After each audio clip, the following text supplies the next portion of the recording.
Hey everyone, and welcome back. Ready for another deep dive. Today we're really looking into Vaster Than Sky, Greater Than Space by Mooji. Have you heard of this one? I have. It's a fascinating exploration of self-inquiry and non-duality. So all about helping us understand who we really are. It's like beyond just the everyday, all that. Exactly. It dives into how we can kind of see past all our, conditioned beliefs and really discover our true nature. That's going to be good. Okay. So he starts the book with this really cool story.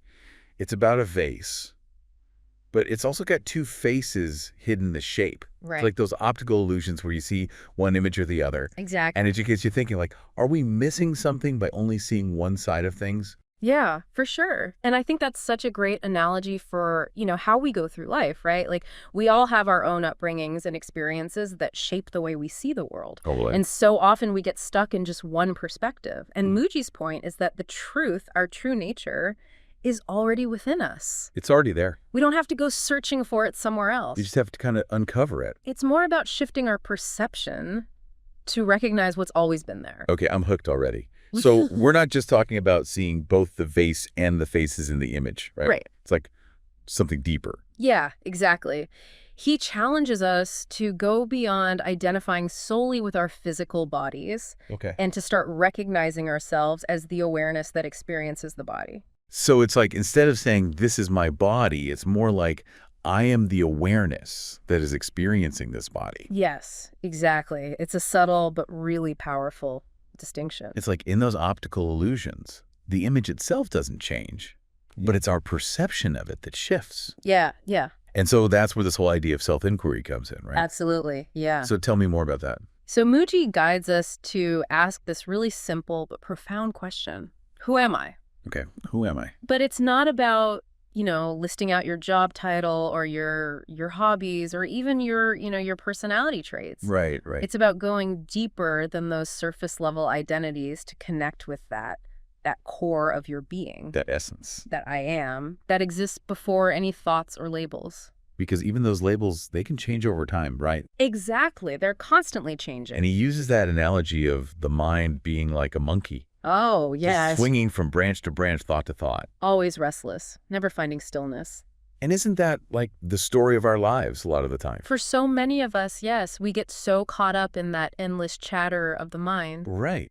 But what I find really interesting is how Mooji suggests we can find some stillness amidst all that chaos. Yeah.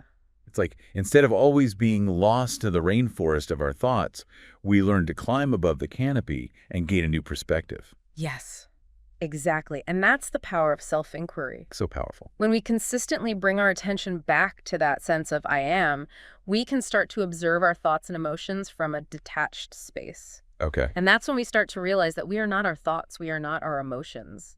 We're separate from them. We are the awareness that's perceiving them. That's a big one, isn't it? Because for so long, I think we identify with those thoughts and emotions. Like, I am angry, I am sad, I am anxious. Yes. And it can feel so true in the moment, right? Totally. But Mooji is helping us to see that there's a deeper truth beneath those fleeting feelings. I love that this resonates with me because it suggests that we don't necessarily have to silence our thoughts completely. Yeah. Which, let's be honest, feels impossible sometimes. Right. It's more about changing our relationship to those thoughts. Exactly. And that's a critical point. Mooji emphasizes that this isn't about strenuous effort, Okay. It's not about forcing ourselves into some kind of perfectly still state. It's about gently guiding our attention back to that inner awareness, much like we might, gently guide a child back to a safe space. Okay. It's about gentleness and compassion towards ourselves. So even if we can't completely escape the monkey mind, because let's be real, it's a persistent little creature. Oh, it is. You can at least learn to coexist with it a bit more peacefully. Yes, that's it. And in that peaceful coexistence, that's where we begin to uncover a sense of freedom that we maybe didn't even realize we were missing. Freedom from that constant chatter. Exactly. I love that. I mean, this whole idea of self-inquiry and recognizing our true nature as this vast awareness, it's profound. It is. It's a lot to digest, and I'm curious to see where this takes us as we dive deeper into the book. It is a lot to digest. Mooji acknowledges that this journey isn't just about intellectual understanding. Right, because it's one thing to sort of grasp these concepts in our minds. Yeah. But how do we actually, live them. How do we bridge that gap between understanding and, like, genuine embodiment? That's the heart of it. And Mooji beautifully addresses this by emphasizing the role of the heart in this whole process. So we're not just trying to think our way to enlightenment, like there's a feeling, an intuitive aspect to it. Absolutely, yeah. He calls it the heart's way to truth, and he shares a really compelling story to kind of illustrate this about a group of fisherwomen who get caught in the sudden monsoon. Ooh, I love a good story. Okay, so tell me more. Okay, so picture this. These fisherwomen are returning from the sea, their baskets laden with fish. And suddenly, this intense storm just erupts. Oh, no. I know, right? So they're in a full-blown panic. Lightning's flashing, winds howling, coconuts are crashing down around them. They desperately need shelter. I can only imagine being caught in that chaos. Right. It reminds me of this one time I was hiking, and this crazy thunderstorm came out of nowhere. And I was, like, miles from the trailhead. Oh, my God. Yeah, it was intense. So as these fisherwomen are running through the forest seeking shelter, they stumble upon this small house, and it belongs to a florist. And the florist, recognizing their, obvious plight, invites them in and offers them refuge from the storm. What a kind and compassionate florist. Yeah. It's like this beacon of hope in the midst of all that struggle. Right. And so Mooji uses this story to symbolize our own search for truth. How it can often feel like we're battling against these elements, a constant struggle against, like, internal and external chaos. Okay, so, like, the storm represents our thoughts. Yes, exactly. Yeah. Okay, yeah, I'm seeing the parallels here. The storm represents the turbulent nature of our minds, like all those anxieties and uncertainties that we all grapple with. And the florist's house, it symbolizes that inner peace we discover when we connect with that still unchanging awareness within. That I am. Exactly. Okay. Yes. So it's not about eliminating the storms, because that's just, part of life, right? Right. But it's more about finding that inner sanctuary, like that place of peace within ourselves amidst all the chaos. Precisely. And he encourages us to approach this not with this, like, force or striving, but with this gentle surrender. Like that phrase, let go, let God. Yeah. It's about surrendering to something greater than ourselves. Beautifully put. He says, you have tried it the hard way. Now try it the heart's way, the effortless way, for a while. It's about releasing that need to control and allowing ourselves to just be, which is, like, so much easier said than done. And it is. It's a practice. It's not something that necessarily happens overnight. Totally. It makes me think about, like, maybe the truth isn't something that we need to, search for tirelessly, but maybe it's something that we uncover by just, like, creating space. Yeah. By getting quiet enough to actually listen to that inner wisdom. Exactly. It's about recognizing that the divine, that truth we seek, it isn't separate from us. It resides at the very core of our being. We just have to, kind of clear away the clutter to see it. It's like we're peeling back the layers of an onion. Ooh, I like that. We shed all those external identities and limiting beliefs, and then we get to, like, that pure essence within. And you know what? To help us with that whole peeling back process, Mooji offers this practice. He calls it freeing up your being. And it involves reflecting on our lives and noticing how much our sense of self has changed over time. When you put it that way, it's kind of remarkable. Like, think about who you were 5, 10, 20 years ago. So much has changed. Our beliefs, our values, even just our taste in music. Totally. Oh, yeah. Right. And yet, through it all, there's been this constant eye observing all those changes, experiencing all those different versions of ourselves. That's it. That's exactly it. And, he reminds us, he says, if someone were to interview you every 6 months for 30 or 40 years, you would notice that what you had to say about yourself was different at each stage of life. You might also recognize that at each stage, you were always convinced that your views were those of a stable entity, saying things like, this is just how I am. You can't change a leopard's spots. Oh, totally. We cling to these ideas of ourselves, even as they're constantly evolving. And it's like trying to hold on to water. It just slips through our fingers. Yes. And this exercise, this looking back, it helps us disidentify from those fleeting senses of self and connect with that deeper, unchanging awareness that's always been present, just observing those transformations. So it's about recognizing that we're not the content of our lives. Yeah. The ever-changing storylines. But we're more like the context. We're the space in which those stories unfold. Yes, exactly. We're not the waves, but we're the ocean. Beautifully put. And once we start to experience ourselves in this way, as this vast, limitless awareness, our whole relationship with the world shifts. Wow. We Yeah. stop defining ourselves by our thoughts, our emotions, our experiences, because we recognize that we are something far greater than all of that. It's like incredibly empowering, right? It's like Yeah. we're finally free from the script we've been handed. And we can start improvising. We can create our lives from this place of true authenticity. And freedom, as Mooji reminds us, is our natural state. He says, for me, this is freedom, even beyond the concept of freedom.